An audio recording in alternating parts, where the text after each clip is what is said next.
Hey, hi everyone. Welcome back. So guys, as part of the today's session, I just want to give you a brief overview on a couple of features that we have as part of the APM inspector, which is a record functionality that you have in an APM inspector, followed by how exactly we can capture the coordinates using the APM inspector. So if I open my desired application on an APM inspector, just reload the screen once and maximize that. See, basically, I want to perform the recording operation. So here, next to the refresh screenshot, there is a start recording button. Click on the start recording and choose the desired object. So probably I'm choosing on this login. And here, once after this object got identified, perform the tap.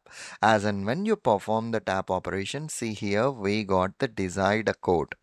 And after that, you want to perform an entering of a value into the username field. So I was just using Suren1 at the rate yopmail.com and click on a send keys. See, the respective code is being generated here.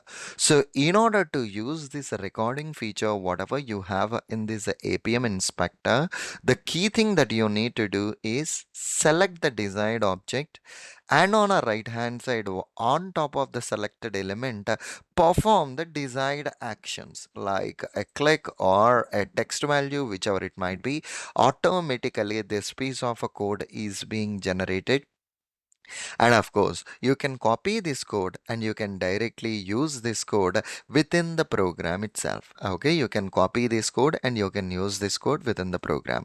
As of now, I don't want to use it. Let me clear it up. Okay, I don't want to use it, but this is the way how exactly we can use a recording functionality here.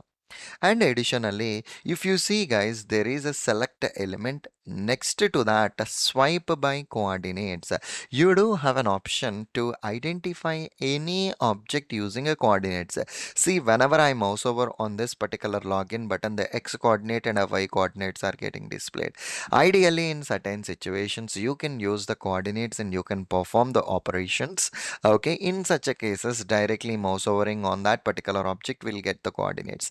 And in certain situations, if the desired object is not having any specific attributes, in such a cases, you can perform a tap operation using its coordinates. We have already seen how exactly we can perform the tap operation, in which you can just replace these coordinates.